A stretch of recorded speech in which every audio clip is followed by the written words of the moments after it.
IPL 14 के final में कोलकाता को हराकर चौथी बार चैंपियन बनी Chennai super Kings. IPL Dhoni की चेन्नई टीम चौथी बार आईपीएल की चैंपियन बनी।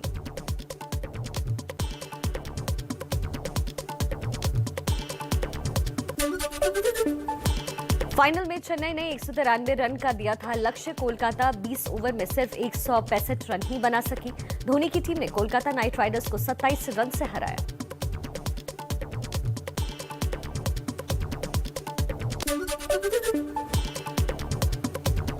फाइनल में चेन्नई की जीत के हीरो रहे फाफ डू प्लेसी, जिन्होंने कोलकाता के खिलाफ 59 गेंदों में 86 रन की पारी खेलते हुए तेज अर्धशतक लगाया।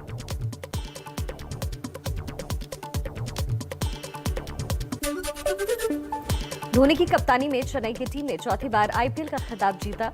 2010, 2011, 2018 और 2021 में भी धोनी की टीम ने आईपीएल जीता था।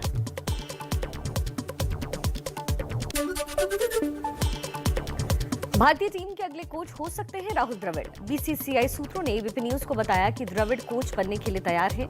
आईपीएल फाइनल के बाद बीसीसीआई सचिव जय शाह और प्रेसिडेंट सौरव गांगुली ने इस बारे में द्रविड़ से बातचीत की। जम्मू कश्मीर के पुलवामा में सुरक्षा बलों ने कल भी एक आतंकी को मार गिराया था। इसकी पहचान श्रीनगर के रहने वाले शाहिद बशीर शेख के तौर पर हुई। आतंकी शाहिद बशीर शेख 2 अक्टूबर को पावर डेवलपमेंट डिपार्टमेंट के कर्मचारी मोहम्मद शफी डार की हत्या में शामिल था। डार की हत्या में जिस AK-47 राइफल का इस्तेमाल हुआ था, पुलिस ने उस AK-47 राइफल को भी बरामद करने का दावा किया।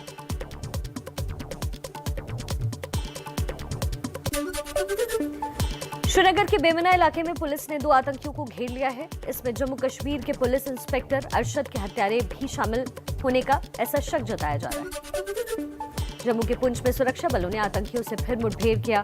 सेना के 2 जवान शहीद हुए। पुंछ में सोमवार से जारी मुठभेड़ में अब तक शहीद जवानों की तादाद बढ़कर हो गई है और ज्यादा। सोमवार को आतंकियों ने घात लगाकर हमला किया था, जिसमें 5 जवान शहीद हुए।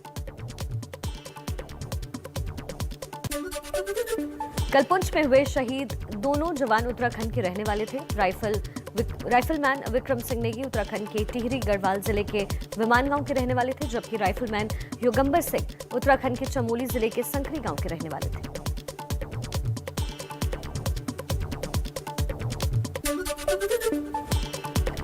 आतंकियों के ताजा हमले के बाद सुरक्षा बलों ने राजौरी, सुरनकोट, मेंढर और पुंछ में पड़ने वाली डेरा की गली और पीर पंचाल की पहाड़ों की घेराबंदी भी कर ली है। साथ ही राजौरी पुंछ हाईवे पर यातायात पर कई पाबंदी लगा दी गई है। इस मामले में छत्तीसगढ़ के सीएम भूपेश बघेल ने कहा कि मध्य प्रदेश के दोनों आरोपी गांजा लेकर छत्तीसगढ़ पहुंचे थे। जांच जारी है। नशे की तस्करी में मध्य प्रदेश में इनको कौन संरक्षण दे रहा है, ये भी जांच का विषय। इसके साथ ही भूपेश बघेल ने जशपुर के मृतकों के परिजनों को 50-50 लाख की राहत राशि देने का ऐलान भी किया है।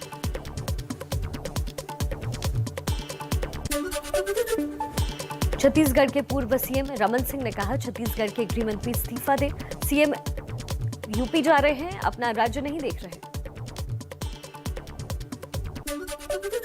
एमपी के राजगढ़ जिले में विजयदशमी पर निकले जुलूस के दौरान जमकर चली लाठियां, एक शख्स घायल। पुलिस ने 2 लोगों पर दर्ज किया केस।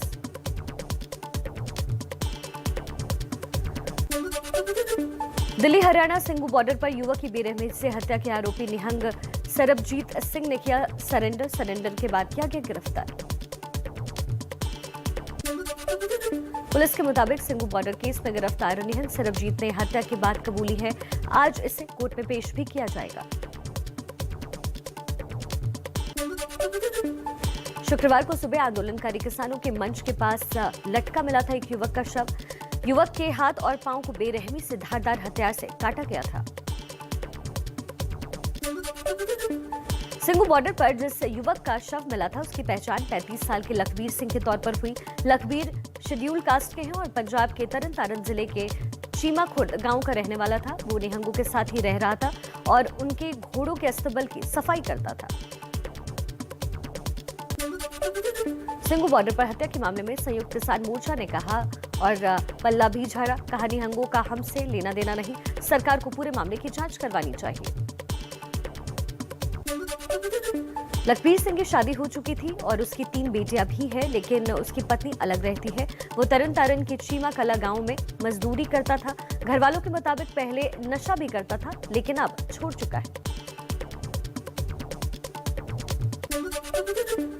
संयुक्त किसान मोर्चा आज बीजेपी सरकार की कथित किसान विरोधी नीतियों को उजागर करने के लिए तमाम बीजेपी नेताओं के पुतले जलाएगा। ये कार्यक्रम पहले 15 अक्टूबर को दशहरा के दिन होना था, जिसे धार्मिक भावनाओं को ध्यान में रखकर आज के लिए टाल दिया गया था। सिंगू बॉर्डर की घटना को लेकर चंडीगढ़ में हरियाणा के सीएम ने अधिकारियों के साथ अहम बैठक की। सीएम खट्टर ने सख्त और निष्पक्ष कार्रवाई का आदेश दिया। और अब कुछ और अहम खबरों पर नजर डाल लेते हैं फटाफट अंदाज में।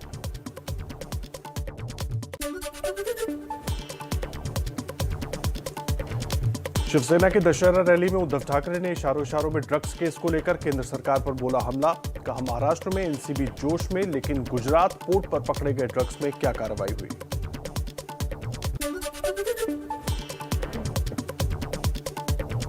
दशहरा रैली में उद्धव ठाकरे ने कहा कि आवाज दबाने वाला कोई पैदा नहीं हुआ, हिम्मत है तो आओ। ईडी सीबीआई की धमकी देना ये मर्द की निशानी नहीं है।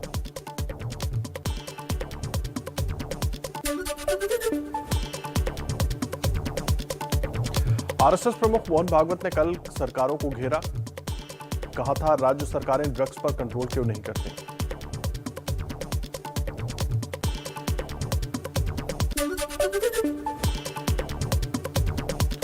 संजय राउत ने मोहन भागवत के ड्रग्स के बयान को लेकर मोदी सरकार पर निशाना साधा। कहा ड्रग्स और नारकोटिक्स अगर राष्ट्र के खिलाफ इस्तेमाल हो रहा है तो सरकार किसकी है।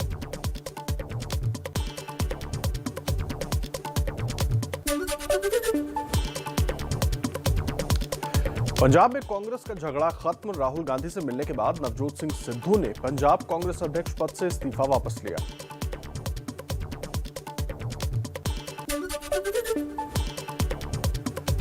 राहुल से उनके घर पर मुलाकात के बाद निकले सिद्धू ने कहा कि जो भी मुद्दे थे वो मैंने राहुल जी के साथ शेयर किए और वो सब हल हो गए हैं। पंजाब प्रभारी हरीश रावत ने कहा कि सिद्धू आगे भी प्रेसिडेंट के रूप में काम करते रहेंगे।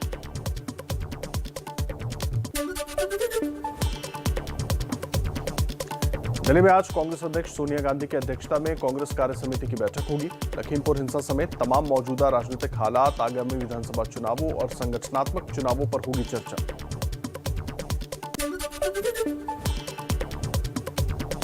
हालांकि आज होने वाली कांग्रेस कार्य समिति की बैठक में सबकी नजर इस बात पर होगी कि कांग्रेस में नए और स्थायी अध्यक्ष के लिए चुनाव के लिए क्या फैसला लिया जाता है, क्योंकि इसको लेकर हाल में एक बार फिर पार्टी के अंदर से आवाजें उठने लगी हैं।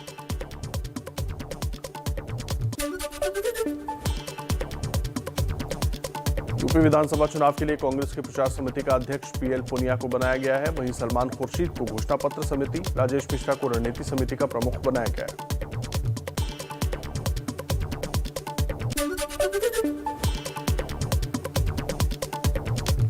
सूरत के बॉयज हॉस्टल के पहले चरण का पीएम मोदी ने किया शिलान्यास। ये छात्रावास सौराष्ट्र पटेल सेवा समाज की तरफ से बनाया जा रहा है।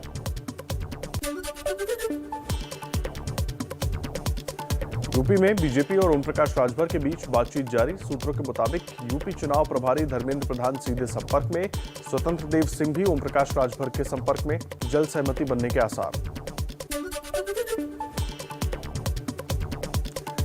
पंजाब सरकार ने पराली जलाने पर पाबंदी लगाई हुई है, लेकिन भटिंडा जिले के दियोन गांव में किसान पराली जला रहे हैं। किसानों का कहना है कि सरकार ने हमें पराली को जलाने से रोकने के लिए कोई औजार मुहैया नहीं करवाए हैं और न ही कोई मुआवजा या सब्सिडी दी है।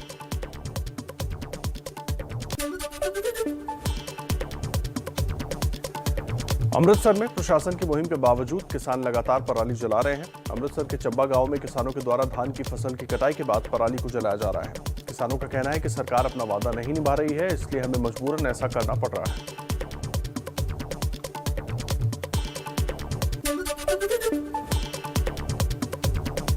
मुंबई के भिवंडी में फर्नीचर गोदाम में लगी भीषण आग, 50 से अधिक गोदाम जलकर हुए खाक। सारे गोदाम अवैध निर्माण कर बनाए जाने का है आरोप।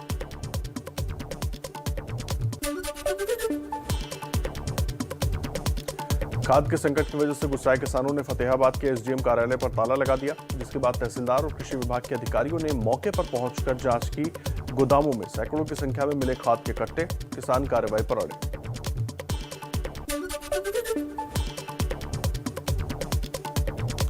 डीएपी खाद को लेकर फतेहाबाद में स्थिति तनावपूर्ण। पंजाब ले जाई जा रही है डीएपी खाद को। किसान संगठनों से जुड़े किसानों ने पकड़ा, मौके से फरार हुए चालक।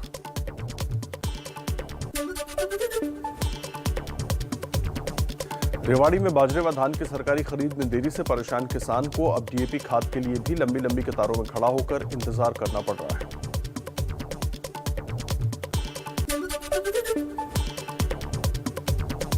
ड्रग्स केस में जेल में बंद आर्यन खान से गौरी खान ने की वीडियो कॉल पर बात। कोरोना नियमों के कारण जेल में आकर मुलाकात की इजाजत नहीं।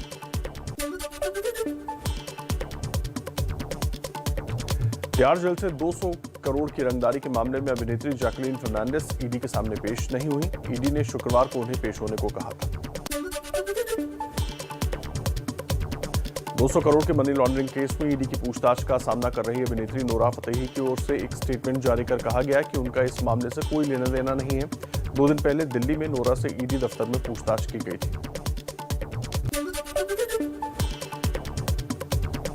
पंजाब के फिरोजपुर नारकोटिक सेल ने भारत पाक सीमा पर पाकिस्तान की ओर से आई 6 किलो 730 ग्राम हेरोइन के साथ एक भारतीय तस्कर को गिरफ्तार किया।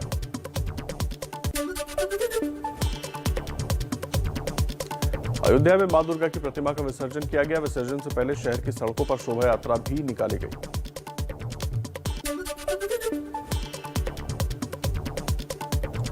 कर्नाटक के मंगलुरु में गोकर्णनाथ मंदिर में विशेष टाइगर डांस का आयोजन किया गया।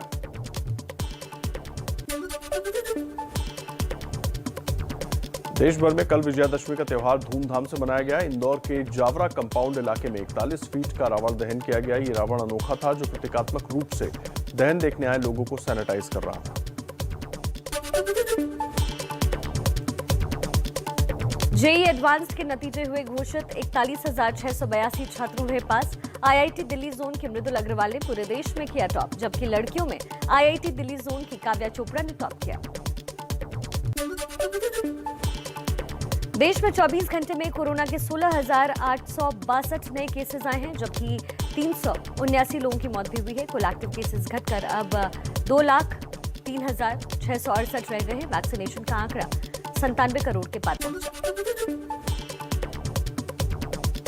उमराव जान, गुलाबो सताबो जैसी यादगार फिल्मों में काम कर चुकी अभिनेत्री फारूक जाफर का 88 साल की उम्र में लखनऊ में निधन हो गया है। फारूक जाफर ने लखनऊ में विविध भारती में एक रेडियो अनाउंसर के तौर पर अपने करियर की शुरुआत की थी और बाद में एक रंगकर्मी और फिल्म अभिनेत्री के तौर पर अपनी पहचान बनाई। बांग्लादेश में फिर हुए हिंदुओं पर हमला। इस्कॉन मंदिर में की गई तोड़फोड़, श्रद्धालुओं से भी मारपीट की गई। एक की हालत बेहद गंभीर। 3 दिन के अंदर बांग्लादेश में ये दूसरी घटना।